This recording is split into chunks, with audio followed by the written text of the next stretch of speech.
Welcome, everyone, and thank you for coming out on this beautiful day. My name is Suzanne Pachetti Johnson. I'm the program manager for Avenues to Wellness. We are a program of the Frank R. Howard Foundation, and this is our speaker series. I am very proud to introduce our speaker today, Helen Falandes. Yay, yes. Helen has been working, training, and teaching in the counseling and human services field for over 40 years. She is currently part of a Willits-based community effort to better understand and reduce the number of people who are living without safe or stable housing. Thank you very much for being here today. We appreciate it. Hi. Lots of familiar faces. This is great. Oh my gosh. Okay. Local elected officials here, always a wonderful thing. Hi, Jerry and John. Okay, so what we're going to talk about today is a style of education I call drinking from the fire hose, because I have about a 2-day workshop that we're going to cram into about 50 minutes. And there's going to be really interesting things that are controversial, curious, inspiring, that we would love to sit and talk about for an hour, any one of them, and I'm going to keep us moving forward. And there's always opportunities for more conversation another time and place. Next slide, please. And this is going to be focused on homelessness in Willits, and it's going to start, though, on a wider scale. Next slide, please. And here's what we're going to do in the next hour. We're going to look at some data. I'm a nerd. I freely admit that. Proud of it. I love data and statistics, but I also remember what Mark Twain said, which was that scientists use statistics the way a drunk uses a lamppost, to support themselves, not to shed light. So when you read on the internet about something, you should really always be careful, look closer. Hey, Madge. And let's look at the sources. The handout at the front table is a listing of the sources that I used for my numbers, and they're vetted pretty carefully. We had Veronica Wilson from Mendocino County's Health and Human Services, who oversees the point-in-time count and the housing programs for our county from the human service side. And some of these are statistics that she did the oversight. Point-in-time count is where 1 day a year, a bunch of trained volunteers goes out and counts everyone they can find who is unhoused in a matter of like just 4 hours. And they're not just walking into a room and saying, well, he looks kind of scruffy, I think I'll count him. They're actually doing interviews that triple check name, social security, and date of birth. So we're fairly confident that these are unduplicated counts. And they count through the shelters and the transitional housing programs and the domestic violence shelter, and they also go out into the woods and behind Grocery Outlet and up along the railroad tracks and look for people in places that the odds are better they're there. But still, you got to miss a lot of people when you get like 4 hours to count everybody in the county. Next slide, please. The statistics, like I said, there's a handout with where I got my data. And if you want that emailed to you so you can copy and paste, or just put the general heading in a Google search and you'll pop right to those numbers. Next slide. Okay, this is the outlook that a number of us who are working on a grassroots basis in Willits this is where we're coming from. That there is an enormous amount of work going on to reduce and end people living in places that are not fit for human habitation, and nobody is dropping the ball or working against it, in my belief. It's a very complex, multi-layered situation that needs complex, multi-layered response. One of the reasons I don't get invited to dinner parties often is because anytime I hear someone say, they should do something, I always say, well, who's they? Are you sure they isn't us? And well, what can I do? Well, by the time we leave today, there's going to be 2 major things that any one of us can do starting right now. One of them you've already can check off, get more education about the whole topic. And so yay, once accomplished. Okay. The bottom, the writer, James Baldwin. Yeah, I'm sorry, I think that slide got cut off. Not everything that is faced can be changed, but nothing's going to change until we face it. And there are some reasons we'll talk about in a little bit as to why this is really hard to face. And consciously and unconsciously, we put up some blinders. Next slide, please. This is a nonpartisan issue in my book. There is no one who thinks that people living on the streets, unsheltered, unsafe, is a good thing. Really. And there isn't any parent I've ever met who doesn't wish that their kids could eventually buy a house of their own. There are very few of us who don't think that healthcare costs are out of control and somebody should do something. And we'd all like to see crime reduced. And one of the groups that really would like to see crime reduced are the people who are living unsheltered. Next slide, please. I'm going to ask you to think of this situation in Papa Bear, Mama Bear, Baby Bear, the macro, meso, micro, that yes, they, we usually think of the government for they. Yes, they systems should be doing something. And also these middle systems. We're a Mama Bear group today. We're a Meso group today meeting as a community to say, is there something more that I can be doing, that we can be doing? And then the micro level, which is me, my family, my intimates. Next slide. Okay, so the point-in-time count is held everywhere in the United States, and it's held in winter, one day in winter. Counties get to pick out what time of day. Our county used to go out at 5 a.m. We had people volunteering to go out at 5 in the morning in January. And the advantage of that, which I didn't understand till I read this year's report when they moved it to 9 a.m., is that at 5 a.m. you catch the people who are living in cars because you got to move your car if you want to stay under the radar. So we didn't catch as many people in cars this year, but we got more of people in other places. My point being, we miss a lot of people. So the count this year documented clearly 653,104 people in the United States that were captured at the point-in-time count. That includes, just trivia, it includes the island territories such as Guam and American Samoa and Puerto Rico, the Marianas. Next slide. How many people here are 50 or over? That is the age group that represents half of the folks who are currently living unhoused in our country. And that can be a little surprising, but we'll talk a bit more about why that is in a minute. There are some disproportionately represented groups, which some of them you've probably guessed, others you might be a little surprised. Domestic violence leaves a lot of people, one way or another, without housing. Veterans, people who are from Native American or African American backgrounds, people with behavioral health disorders. Behavioral health includes mental illness, things like schizophrenia, bipolar, depression, anxiety, PTSD, and it also includes the drug and alcohol addiction, substance use disorders. It's all under that umbrella. Often, and I can't prove this statistically, but I totally believe it's a mix and match. Because if you have some backup, some resiliency, and if we had all day to do this, I'd have a big basket with little cards, and you each get to pick 3 cards randomly, and maybe one of the cards says, massive layoff, you lost your job and there's no jobs in your community, and the next card says, supportive family, and the third card says, you read and write well. Probably you're not going to end up homeless. But what if your second card said, absence of family? And the third card said, you just had a major medical incident and you're out of commission and you have huge bills.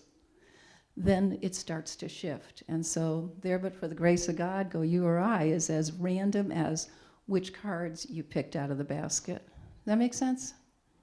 Okay. I'm not using those heart-catching stock photos of raggedy children or stoic veterans or Native American with a tear coming down his cheek because I think they're cheap shots. And they also feed into the stereotype that we know what someone who is unhoused looks like, because you don't. It's also a great metaphor for which comes first, the chicken or the egg. If you don't have PTSD when you start, living on the street, you will very soon, right? If you're not at risk of losing your housing when you pick up a drug habit, you will be pretty soon. So chickens and eggs, plus chickens and muffin cup liners. I'm sorry, that's just cute. Next slide, please.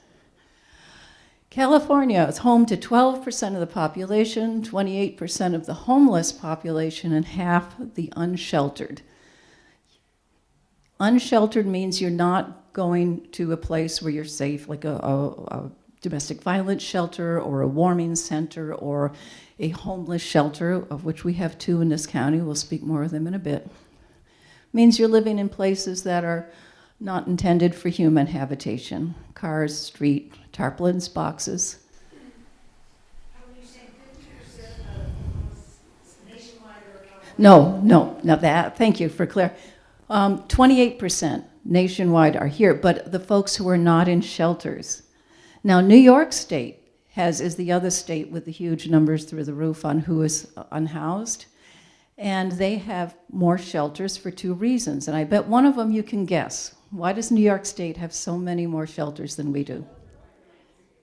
It's a shelter by right state. That's the one I didn't think anyone would guess. They've made, okay, oh, look at that, you knew that. That was supposed to be the tricky one. Low-hanging fruit is, if anyone ever lived on the East Coast or in the Northeast, I'm from New England, you freeze to death if you're outside in winter. That has happened in Willits, but not often. But in New York State in the winter, you're up in Buffalo, you're living on the street, you're either inside or you're not going to make it through the winter, even in a car. Okay, next slide, please. There is a myth going around that California attracts people because we have such great social services. And the truth is we have some marvelous social service workers and programs and efforts, but that's not it. Most of the people who are unhoused in California are from here, that they were living in California. And if you think about boom and bust, historically, gold, let's all move to California and get rich. And then it went. And then it was timber, let's all move to California and get jobs. And then it went. And then there was agriculture. And then there was tech. Tech's in our time. Tech went boom. Tech went bust. Didn't go out of business. There's also still gold and there's still timber industry, but it's not like at a boom. Okay. Next slide, please. Where are the people in California? I'm sorry, you can't read that very well. Those top 2, half of them are in the Los Angeles and South Coast area. About a little under a quarter are in the San Francisco Bay Area. Then comes Sac Valley and Central Valley, big agricultural areas. And then we're the next 2 at about 4.7%. Okay. Sierra Nevadas, it's really cold. There's not much population. Okay. Next slide, please. Okay. A lot of people end up missing from the point in time count. I'm also aware of how much I want to say, so I am going really fast. But if you're interested in this stuff, go online. It's easy to find all these statistics and reports. A lot of people are counted, unduplicated count accessing services for homelessness that don't show up in point in time part because it's point in time is just those few hours one day in winter. And the other reason is that the majority of people who are unhoused don't stay that way. That especially if there's services they can access, next slide please, that if there are services, say if the cards you picked from that big basket and that you lost your job and you've had a health crisis, but maybe there's a program that allows you to move into a new apartment you found because they're going to pay your security deposit or get you a voucher for a portion of the rent till you're back on your feet. And so a lot of people who are functioning pretty well, got good cards in the draw, that the programs that do exist can really help them move quickly back into housing. And there have been housing programs designed by the government, rapid rehousing, which are specifically funded, not for the long-term folks who are chronically on the street, but for the ones who just had a bad run of card picking. Okay, this is, again, you can't really see, it's some of the breakdowns on race, ethnicity, gender, age, domestic violence, veterans, and disability. Next slide, please. Here's your stats on who's goes through it pretty quickly. About 64% of people who experience homelessness, for whatever combination of reasons, get back on their feet and back into housing pretty soon. And it's only about 36% have chronic homelessness, and you're going to find them matched with things like behavioral health disorders and a bad pick of cards from the basket. Next slide, please. Okay, the definition of chronically homeless: long-standing disability that significantly impedes their ability to live independently, and it's been going on for a year or so, or at least a year, and on at least 4 occasions in a 3-year period. And some of us who work specifically with people who are unhoused can tell you there's people in Willits, born and raised here, through the Willits schools, got a bad pick of cards from the bucket, who have been living street homeless for 15, 20 years. I'm looking at Community Crossroads Shannon because she's very familiar with these folks. 15 or 20 years is not impossible to report on in our town? She said no. So there's that. Can we have next slide, please? Whenever I speak to any group, this is the question that people want to know. And after you get your answer, you can get up and leave, but I hope you'll stay. And that's how many people in Willits. We've never been able to answer well, but the point in time count this year used a GPS factor. So when the workers are out there in the woods or the encampments and they're interviewing people, it's tracking where they are. And the county's Veronica Wilson did an unofficial poll and count and said about, next slide, about 150 people in Willits. Yeah. And in the county, the hard numbers that are in the report, which you can go online and access, it's fascinating reading. I really encourage you to go take a look at it. There were, that morning, about 150 people were in some kind of shelter or transitional housing program. Most of that is in Ukiah, a chunk of it is in Fort Bragg. There are no such beds in the North County, not transitional housing and not shelter or warming center. Jerry. So that's the Willits area, not necessarily Willits City. Right, yes. And not yet. Veronica said it was a great question and she'd work on it, but it hasn't been done yet. Yeah. Okay, so next slide, please. So this is the question then, which we're saying, 150 people, really? And a good number of them anyway. And so why aren't we seeing them? Next slide. Because you're only looking for that guy. That one's pretty easy to spot. That's a stock photo off the internet. That's not somebody in Willits. I wouldn't do that. But if in your mind, consciously or unconsciously, you think that's what homeless people look like, you're going to miss most of them. You're not going to see them. Next slide, please. There's a lot of good reasons for that. There is a huge stigma for not being in a house. It's very shaming, and people have dignity and they have pride, regardless. There is a weird relationship we have with charity work about giving to the poor that can be so uncomfortable and degrading that folks really don't want to be identified with resources. You get greater access, if you're looking good, to find places to sit down and rest. If you're living on the street, you're tired because you walk all the time. You walk all night to stay warm or safe, and you walk all day because if you sit in one place too long, you start getting funny looks. But if you look nice, or maybe you have a book or you're knitting or something, you can sit longer.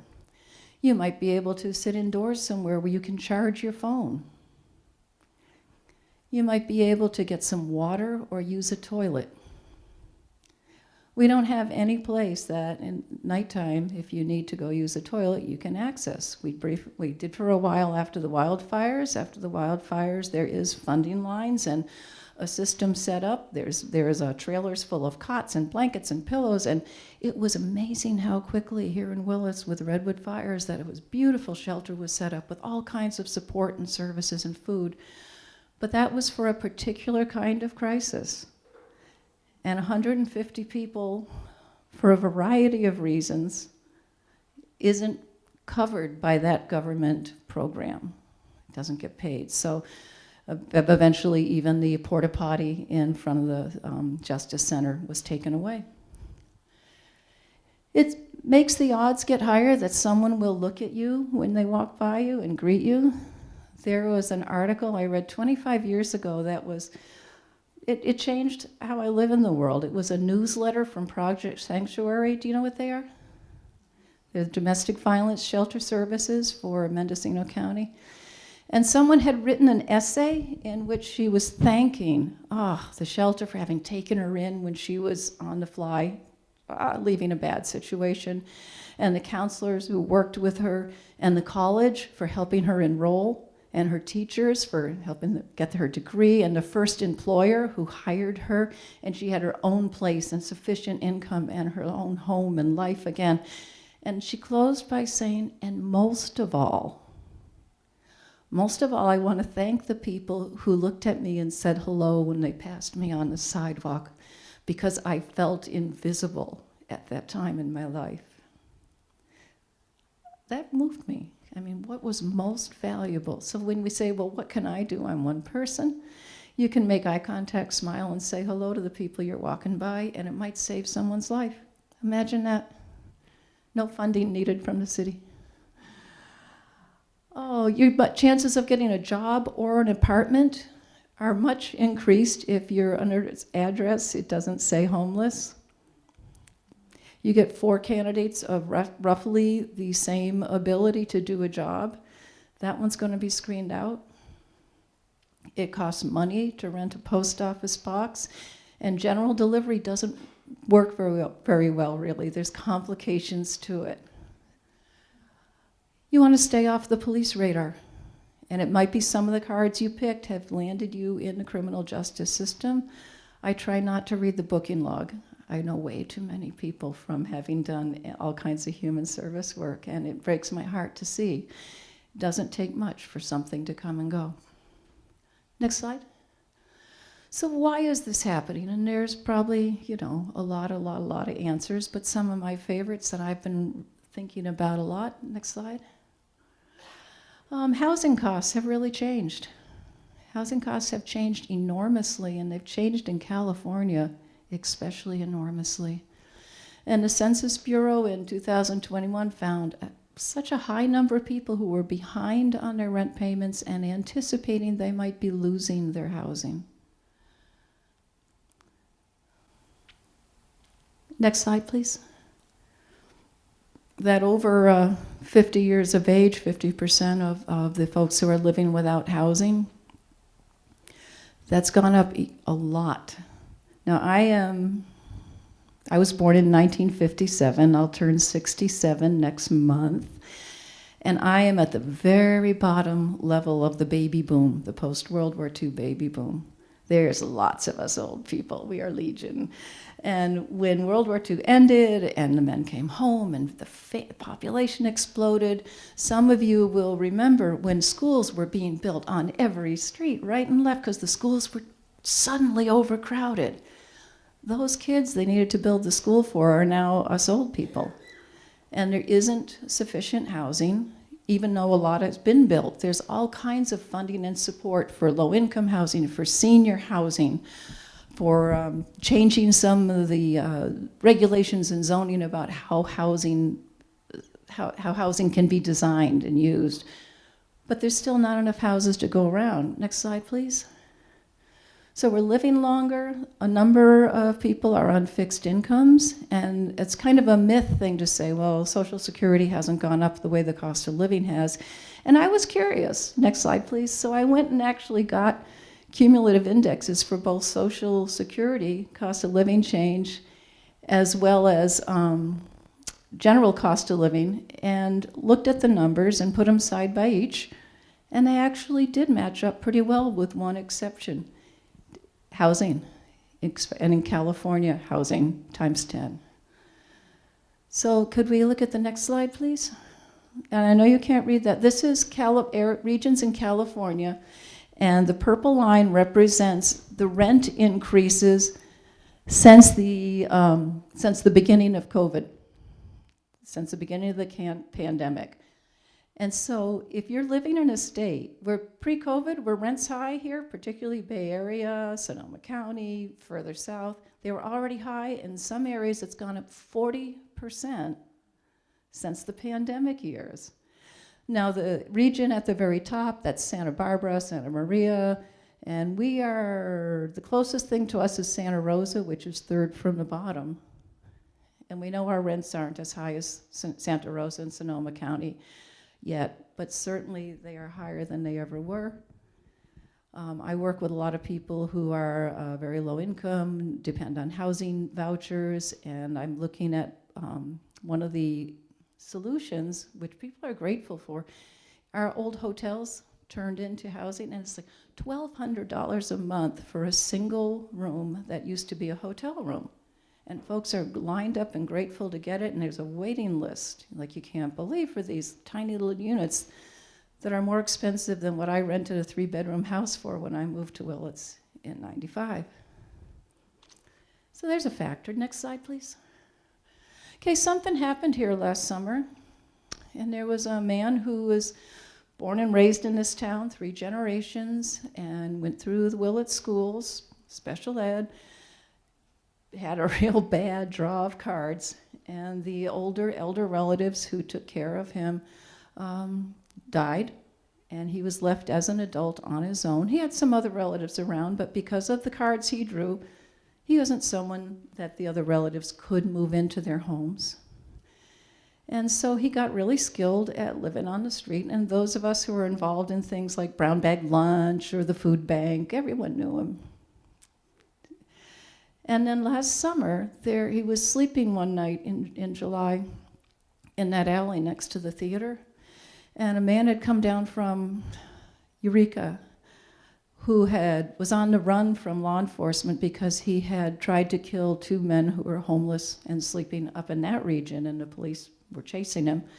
And he came down here and he followed that fellow, and then when he went to sleep, this man whose name's public record, I don't mind saying, one of the most aptly named persons I know, Charles Nutter, picked up a cinder block and smashed the head of this Willits guy who was sleeping in the alley. I won't say that. Yeah, but not here. Not here in this place, yeah. So then, fortunately, somebody else who was sleeping outside, their dog alerted. And then that fellow ran to the police station. I cannot say enough good about Willits PD and the way they responded, the intensity with which the investigation was done using technology and brains. And within 16 hours, I think it was, the man was arrested by Fort Bragg PD. And it was the law agency up north who had posted, it was the Willits PD officer who had seen the similarities in crime and started putting pieces together and getting in touch. It was local businesses' security camera that picked up distinctive timeline and clothing. And then the Fort Bragg police who had the bolo going, and they said, oh, there he is, and got him. Remarkable response by Howard Hospital and by the medical facility up in Davis. Remarkable. Because you say, oh, I bet because he was homeless he got bad treatment. No, he got great treatment.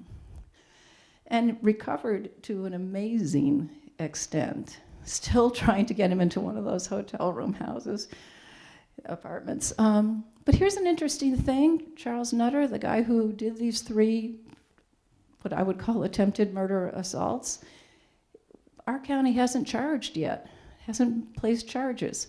And once a month, I call the DA's office to check and see, and that was last July.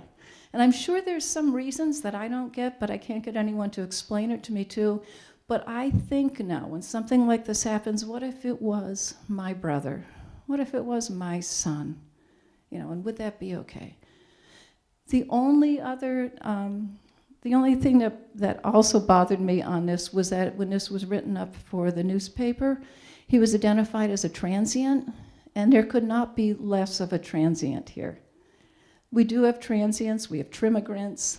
They're by and large not caught in a point-in-time count because that's in January. And this guy's born and raised, never lived anywhere else but this town. Next slide, please. So shouldn't someone be doing something? There's so much being done. Huger problem than most of our brains are willing to wrap around. Next slide, please. Yeah, and so we've got here in this county, and some of them are national, and we're all working at all kinds of levels, and you are too, I hope. Next slide. What are some of these ideas? There is building bridges, and you're from Building Bridges. Could you wave your hand around? So anyone wants to talk to someone who actually works at Building Bridges, which is the homeless shelter based in Ukiah. 62 beds? How many beds? We have 55 beds for adult population. We do a little bit of money that we can use for hotel rooms for families or kids before we can be fitting into the 4th Street Project family shelter that's in Ukiah. Got plenty of places and money to go around? No. That was a But joke. apparently, I'm the director, and apparently I'm really well off. Well, We don't have I know. to go around. Last year, because of, I can't remember why, there was some funding. I saw Ruth Ann here. Ruth Ann is somewhere. There she is. Ruth Ann, could you wave to people? Ruth Ann is the executive director of the Willits Community Service and Food Bank, BAFO agency. We just love it so much. And last year they had some funding so they could put people in motel rooms up to like twice a month, and which is a huge respite, and it can save a life. You can lock a door, sleep with both your eyes closed, get a nice hot shower. This year the community and a family foundation who chooses to stay anonymous contributed the money in small checks and large so that the Community Service and Food Bank is able to do that again. That's somebody doing something. Next slide, please. Hospitality House in Fort Bragg, and it looks like 24 people at the property, and they have 2 buildings, families, men, women, and they have a day center. Both of these agencies have day centers where people can get case management, resourcing, connection to housing navigators. There's the idea of a place where you can be warm, safe, dry, probably have some coffee and maybe a sandwich, and be treated with dignity. Have someone call you by name, look you in the face, know you, love you. Next one. So let's see, Jane McCabe is here. Jane, could you raise your hand and wave? There's Jane right there. Anybody else on the well? Yeah. No, I was going to call you out specifically. Willits Economic Localization, so Madge can raise her hand too, started a community conversation series, and one of the conversations was on homelessness. And from that, we've gotten this little separate group of just people in community, some of whom have a lot of, great ideas and intelligence and energy, and we currently have Mendocino County's Health and Human Services saying, we've got state money that has not been put out that must be spent on homeless services or prevention. So where there's some real energy going in Willits about there is something that must be done and must be done soon. And that group is meeting every other Wednesday. That group is meeting 2nd and 4th Wednesdays right here in the fellowship hall. And we meet at 6 p.m. I'm hoping to change that to 6 p.m. on the 4th Wednesday and noon on the 2nd Wednesday because I'm old. Baby. I don't do good late at night. I'm having people wave their arms so you can see them. So if you want to slip them your email or your phone number or ask for theirs so you can follow up and see what is that you might want to do. Shannon, will you wave your arms around? And Janie, Community Crossroads. Woo-hoo. Community Crossroads is really got it. They're out there, and they've been there for how many years? 19 years, quietly, sometimes with zero funding. Shannon has been the energy and compassion behind their office is her car. Of people doing tremendous outreach and had gotten support from people like Dr. Ace Barash, who was in Community Crossroads. I don't know if that's official or but there's been a couple of ducks, yeah. And another stupendous resource. Anybody here from Brown Bag Lunch Program? Please raise your hand. Okay, wave around. Okay. Brown Bag Lunch was another grassroots thing. Remember Jim Merrill? He and Linda Posner's, their daughter Pearl was a little girl. Pearl's now a big grown-up lady, so this was a long time ago. Saw a man in the park and said, Mama, we should go get him some lunch. So they went home and they made him some lunch, and little Pearl said, Mama, this shouldn't just be the one time. And from that grassroots group, since then, I don't know how many years, 20 years? 26 years, different just groups of people in the community. Right now there's 8 groups. There's 5 churches, there's Crossroads, there's Tapestry, and there's Emmondale Corral. Makes 20, 25 lunches and goes to City Park 1 to 2 p.m. Come by at 1 p.m. You don't have to do any work. Just come by and hang with us a little, and see what it's like. And maybe you'll think, my civic club or my church or my family. We've had families sign up to do it. It'd be great. A little more energy in there. You will get so much more out of it than you're putting into it. The Calvary Church, right up here on the corner of Wood and Catherine, they've started doing a Sunday meal because they knew that there was something. There was Our Daily Bread at St. Francis of the Redwoods, 4:30 to 5:30, Monday through Thursday. You can get a hot meal. No questions, no judgment, no sermon. So all these groups are doing something, and Calvary Church I'm hearing that the shower van, a van that you can come in and take a shower, is coming. I keep hearing that, but I don't want to announce it till someone tells me where it's meeting and when, because I haven't seen it yet. There's institutionalizing and enforced treatment. We're going to talk a little more about that in a minute. These are all crisis response recognized too, that building more shelters is not the answer any more than, in my opinion, building more prisons is the answer to stopping crime. We tried it. It hasn't worked very well. At the same time, we are so short of mental health and drug and alcohol residential recovery programs in this state. Next slide. These are tiny houses. This is actually my sister Annie's project. She was a volunteer at a warming center, met some of those elderly ladies who were widows who were living in their Mercedes-Benz, wondering what happened to their lifestyle. And she got addicted, and even though she's in her 70s, she's now a full-time advocate, and they got Homeless Action Sonoma. Place like a group setting for a shelter, somebody gets COVID, they add building bridges, doors shut. Sorry, What? It was not as prevalent as we thought it was going to be in a shelter environment. Good, okay, good to hear. But tiny houses are another thing that are springing up here and there as a way to give safety, autonomy, and it's one model. It took 5 years of grassroots work, but they opened last winter, have been full from day one. Next slide. This is how they began. They began with 3 projects. One was community dinners, which was the original version of when Jim Merrill started the Thanksgiving dinner at, I'm looking for Ruth Ann again, at the senior center through the food bank, and that it was for people to sit down together and get to know each other and share a meal. So they started doing, this was an early one, 12 people showed up. You can't tell who's unhoused and who is a do-gooder willing to come out and try to meet some people. Now about 40 people on Sunday afternoons show up for a shared dinner in one of the parks. And they started befriending, which is where when you sit at the table and eat dinner with people, you start to get to know them and you start to make connections. So young man is living on street homeless. His only possession of value is the pickup truck his grandpa left him, which doesn't run. And this person here says, well, my best friend is a garage mechanic. And they arranged to get the truck moved there. And the mechanic said, well, I'm not going to help, but you can use tools. And then, of course, he started helping, and they fixed the truck.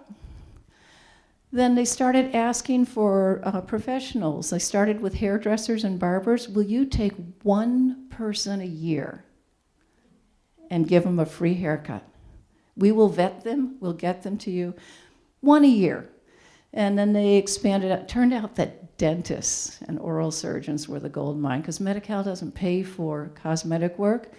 And if you're trying to get your life back on track and you're missing a bunch of teeth, so they now have a bunch of dentists who volunteer to do one a year. And this particular woman at the bottom, it's addictive. She now has doing 6 a year.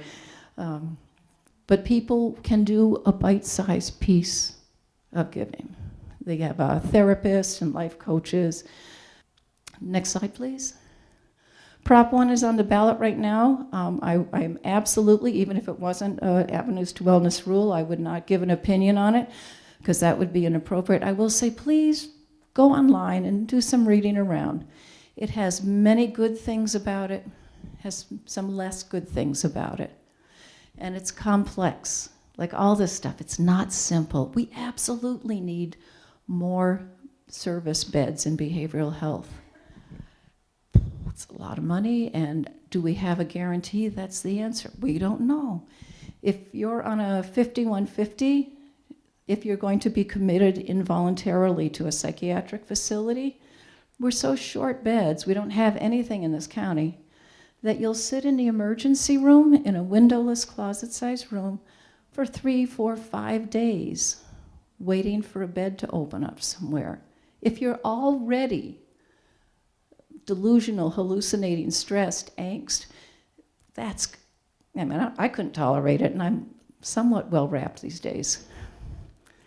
So yeah, there's lots of good, lots of less good concern, but one of the things that's linked to, next slide, was last year, as a state, we did vote in Senate Bill 43, which if you don't work in the field might seem pretty subtle. It expands the LPS, the Lanterman-Petrus Short Conservatorship Law.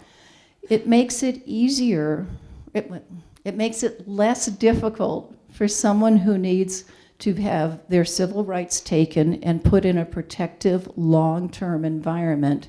Makes it easier for that to happen. Now, if you are being committed to a hospital, that decision's made, it has to be reviewed in like 72 hours, and then it has to be reviewed within a week. And there's this whole layer, and at any point they can say, hey, you're looking pretty good now. You want to go or you want to stay? And you get to go. Conservation, you're in for a year. It's a year till you get your follow-through. So one of the visions behind this was a lot of the people who are living out there on the street, tip of the iceberg people, have severe behavioral health, drug and alcohol, and mental illness. The old LPS only counted alcohol, the new one counts drugs as well. But it does open a door for easier removal of civil rights, and it does open a door for more people who really need long-term, serious support and help to get it. My point is, it's not easy and it's not simple, and so educating ourselves, really important. Next slide. There are so many laws last year and this year that came up at the state level around housing, and some of them were tenant right laws, and some of them were, come on, if you don't have landlords getting what they need, they can't have more housing laws. And there's a great deal going on in changes in housing. Willits used to have housing navigators. At our peak, we had 4 or 5 of them based at Manzanita in the back of this church. That agency closed. None of the housing navigators have been replaced. These are the people who are connected to that homeless management information system, the kind of data mainframe from the state that runs through the counties. And it's immensely helpful for helping people navigate to get back into housing, to find out what supports there are, to work with the Community Development Commission to get what used to be called HUD vouchers. We don't have that up here now. We're nearest, they can either go directly to CDC in Ukiah, or they can go to McCavan in Ukiah. Both of who are already really busy. What is? So Building Bridges does provide housing navigation services in the North County. Do you have someone up here? We have housing navigators who we accept referrals. They get processed through all of where housing navigation referrals get processed. But they get to see clients here in Willits and up in Claytonville. Well, then please do wait after, because I've been working in this community a long time, and I never got that message, so good to know. Good handful of clients. Great, well, do connect with me after. Because what we have found is the folks that had been worked with up here got lost, and so they should be connected with you and refound. The college has cooperative work experience, which is a fabulous way to get back in the world of work if you've been gone a while, and the college does a marvelous job of helping people with finances and navigating scholarships and funding, etc. Next slide. Public safety, there are no good guys and bad guys here. The police are the front line, and when you need them, how glad we are to hear the siren. And when you're the one they're coming for, how unhappy you are to hear the siren. Anyone in this community can apply through the city website to do a ride-along.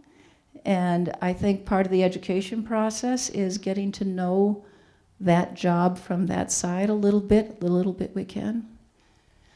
Behavioral health partnerships, the Sheriff's Department and the Ukiah PD are, I don't know how it is, what program it comes from, but they're partnered with mental health crisis workers who during some hours of the day, if something comes up that sounds like it has a behavioral health factor, they ride right along, they do the follow-up. It's marvelous. I would love to see us somehow connect to that in the North County, in Willits. The rousting, I mentioned at a Rotary Club that there was no reason for police officers to bang, bang, bang, roust people in the middle of the night. Oh, Tom Allman got so mad. I think you were there that night. He stood up and he said, police officers do not do that, Helen. And then, Shannon and I are saying, well, gosh, sometimes, not all, but it does happen. And so it started some discussions where I actually talked with Madge and talked to the police chief. Jane and I went and we had a really great meeting where the message was, okay, at one time there was a mandate to you can't sleep in a public place, you can't sleep in the park, but the law actually says if there isn't a place you can go, you really got to think twice about moving. So the agreement was that our former chief said, I'll talk to the sergeants to talk to the men, that if someone's not bothering anyone, then let them be. If there's no complaints coming in, then let them be. And that was great, and so I appreciated that a lot. Is there a lot of crime out there, particularly in that tip of the iceberg? Absolutely. Who are most of the victims? Within that community. There are terrible things go on. Next slide, please. There are predators. If you're a lion in the Serengeti and you're watching a herd of wildebeest thinking about dinner, and 49 of the 50 are galloping along, and one of them's kind of limping along, that's the one you go for, right? Healthcare, Adventist Hospital in Ukiah has street medicine. They have an off-site office with outreach workers that go out, and I think they go to building bridges. Whoops, she's gone. As well as outreach in the community to get healthcare connections made. And we do have Dr. Ace Barash here who does some wonderful connections and advocacy. But healthcare navigators to help people. Anybody here ever been confused by your insurance company? Okay, yeah. And most of you, I'm going to guess, if you read and write well, a lot of people don't. If you speak English well, a lot of people don't.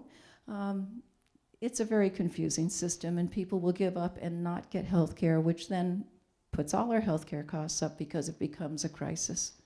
Next slide, please. I know I'm running out of time here. Oh, okay, we already did talk about food bank, daily bread, brown bag lunch, Calvary Church Sunday dinner, well group meetings. Talk to your community leaders. We've got 2 city council members here. Wave your hands, please. Yay. We've got a board of supervisor here. Yay. Somebody had once given me a message from an elected official who said, nobody's coming to me saying there's a problem with homelessness. And, not everybody has time or thinks to do that. Or I work on Wednesday evenings. I can't go to a city council meeting. So this is great. This is so great they're here, and it's so great that we are here. Next slide, please. Okay, language. Here's another simple thing that anyone can start doing. We're pretty used to calling people who fight fires firefighters now, and people who deliver mail are now mail carriers or postal carriers. And children with Down syndrome or another type of mental retardation are no longer called morons, idiots, or imbeciles, which was the official jargon not that long ago. And it changed because the terms had become pejorative. They had evolved to be insulting and degrading. But there used to be schools and hospitals for morons and idiots. I could make a joke. I'm not going. Okay, next slide. So there is a movement to stop using that stigmatizing overall term of the homeless. That the homeless, yeah, right. And try substituting any other group, like the blacks have a problem with crime, or the Jews have a problem with chicken soup. I don't know, but we wouldn't do it. It would be offensive. It would be inappropriate. It would be putting everyone under one small image. And the image that people who are living without safe and sheltered housing get is that tip of the iceberg, the image of people we are afraid of, uncomfortable, angry about, anxious with, resentful of, and sad about in a way that manifests as rejection. So people first language, and instead of saying, well, I went to a meeting about how to help the homeless, I went to a meeting to learn more about people who are living without safe housing. It's clumsy at first, and it gets better. Next, please. Okay, so watching language, jokes, counter stereotypes. The next time someone says to you, as they will when you start to talk about it, but there was somebody had gone to the bathroom out and back of this building. Well, where are they supposed to go? Tell me that. Yeah. I was on a hike in Kennebunkport, Maine on a protest 30 years ago, and it was on homelessness. And we went, because that's when George Bush, the first one, was president, so we went up to his summer mansion to protest about homelessness. And we were walking back, and a lady came out of one of these gorgeous houses, and she said, well, I don't understand why everyone doesn't just go home. So you can be aware of that and gently and respectfully say, gosh, there's another way of looking at it. Or, wonder where they're going to go. Maybe your house. Okay, we hate without reason. We can love without reason. And I encourage us all to do that. And our time is up. I'm going to stop, do some Q&A. I'd like to also ask if anyone wants to, without thinking deeply, just say, if we could get some people saying one thing that caught their attention in the last hour. The amount of people in the room. I'd like to ask a question about when you said that the shelters aren't the answer for anything, and why do you They aren't say the that? whole. They aren't the whole answer. Oh. If you're cold on the street, they're a great answer. Yeah, and there needs to be more beds, absolutely.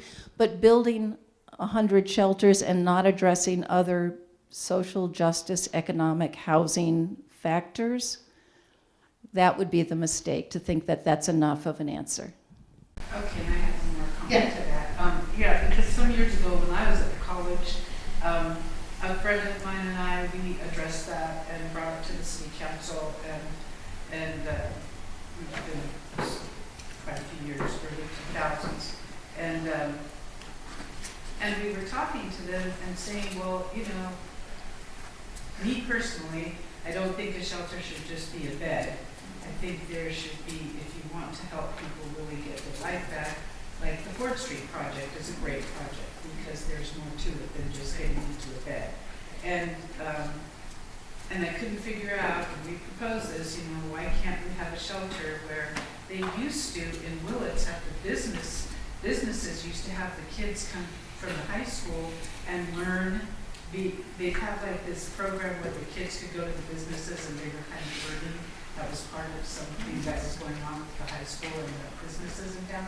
And so we were thinking, why can't the shelters have, you know, why would there be business people in the community that would offer up a little bit of time here and there, go to the shelters and say, hey, you know, I have a time that you can come and learn on the job and we'll get you cleaned up or whatever. I mean, I myself, I've done outreach work for myself in this community for a long time and worked with people that way and seen some success stories. And the thing is, you know, I don't get why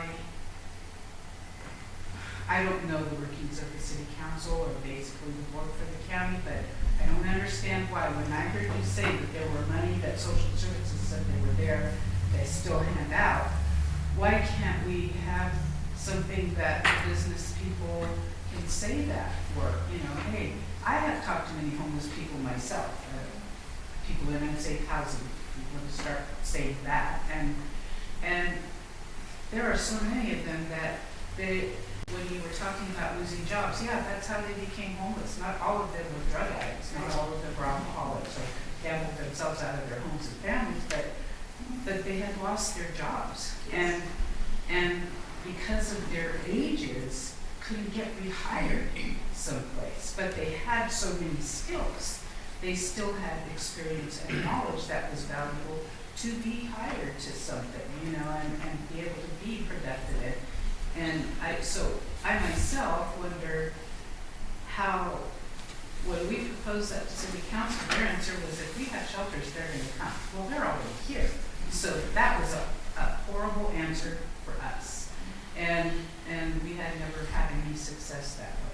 Yeah. So, but on the other side of that, and away from that, just the idea of being able to talk to the community and say, you know, hey, you know, you have the convenience stores. There's a homeless unsafely housed person out there that used to work in a store that still has that experience, has that knowledge. Maybe they can come and, you know, help out here. They just need to have a shower and a shave and some clothing, you know, and let's ask you to one, because our time, and I want to get some other voices too, but yeah, the Well Community is a discussion group would be a great place to continue that. Obviously, there's lots of factors, but yes, people don't just want a bed, and the shelters are doing so much more than just a bed, but that's one of the magic mysteries of how do you get the broader community involved. Yes, Janie? I do want to mention that we also have other mortgage shelters that needs to be supported more, and Megan is really good in there, and she offers classes and stuff, and giving her more support would be great.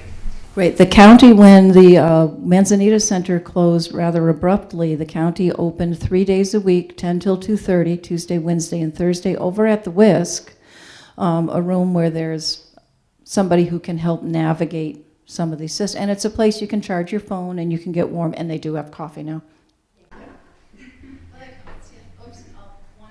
We also have it at the Behavioral Health, the Wellness Center, Tuesday, Wednesday, and Thursdays they come in. We help them with Which town? SUDT here in Ukiah. Oh, we're not in Ukiah, Paul. Oh, that's strictly Willits. No, yeah, Ukiah has terrific warming centers and B2, yeah. Homeless Resource Center, yeah, and Ukiah has more people and it has more resources and it has agencies that didn't close. So, yay, those are all great things, but we're focused on what we need in Willits, yeah. Because sometimes you'll hear people say, hey, there's a shelter in Ukiah, why don't they go there? One, the shelter's full. And sometimes they do, but also people have a community identity. Doesn't matter if I have a house or not, I'm a Willitser. And that is very important and it shouldn't be underestimated. Yeah, Maggie. Hang on, I'll get you again. I personally have two friends, women in their 70s, who have taken a homeless person into their house. Two of them.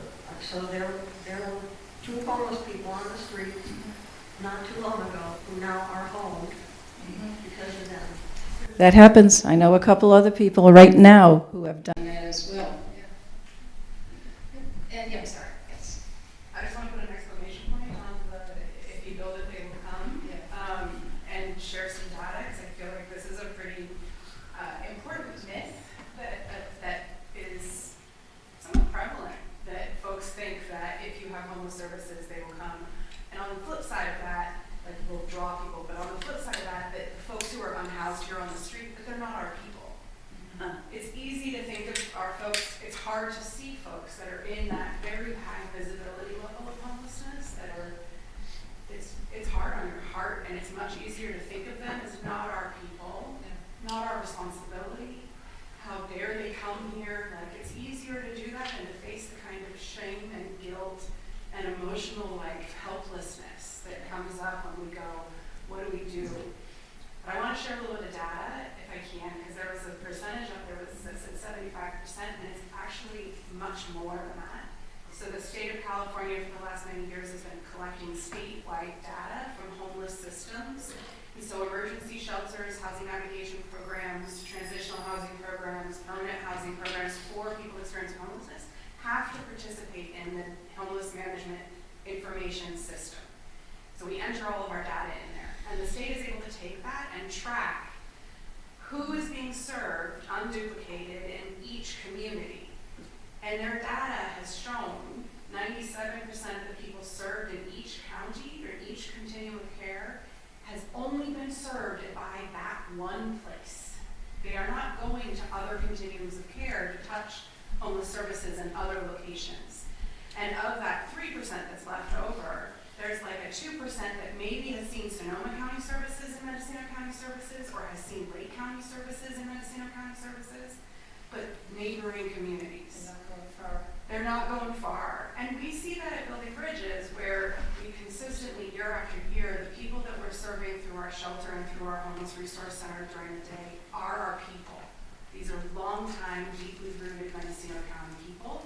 And even more than that, they are deeply rooted Ukiah people. So this thing where even the traveling between people are rooted to their communities. And so I just want to share that. That's my little great data. soapbox to share a little bit of that. No, that's great, and thank you for being here today. Yes? I just want to say that it's so important to recognize that just because the winter will end, that the problem ends. It's tempting to believe that, okay, those people who are not housed aren't so cold now, so I won't think about it anymore. It's so important to remember that every year they're cycling back into freezing weather and cold, very close to dying. A lot of them are very high risk, many of them end up in the emergency room. It's just important that if you have even a spark in you today about this subject, that you go to the meeting that Jane is one of the spearheaders is Jane, and go to the places that are going to help you to participate and keep this fire burning so that something is done to provide a shelter for people. A warming shelter during the day, that's huge because the people don't have a place for that. Again, if you're thinking about that's seasonal, I don't have to think about that now. This is the time to keep thinking about it and stay involved in it so that next fall it's different. A shelter overnight is huge. It would be great to see those tiny houses here. What a fabulous thing. But for right now, what can be done to allow people to get in out of the weather and be able to lock a door and have privacy, have warmth and safety, and just be comfortable. Mm-hmm. Thank you, Ruth Ann. And I'm also aware that we're actually at our time. And so I want to encourage you to reach out to the people who are identified, to visit the places that are already doing things like Brown Bag Lunch, Food Bank. Yeah, reach out, keep talking. More love. There's a class that is being offered that's going to be on March the 23rd. It's going to be at the Episcopal Church. It's called How to Help Not Harm. It's being supported by the Redwood Gospel Ministry that also does the warming shelter in Ukiah. And it's going to be an all-day thing from from 9 in the morning until 3, I think it is. And it's got a book involved. So if you're interested, the Episcopal Church is supporting this in our community because we actually need to learn. Because it is actually painful. I mean, it's painful to face this. I find it very painful. But honestly, you can't do anything if you won't even look at it. You can't do a thing. On that note, I thank you, Jane. And I thank everyone for taking the time to show up today, to making that effort. Really, really appreciate and honor the effort you made. Thank you.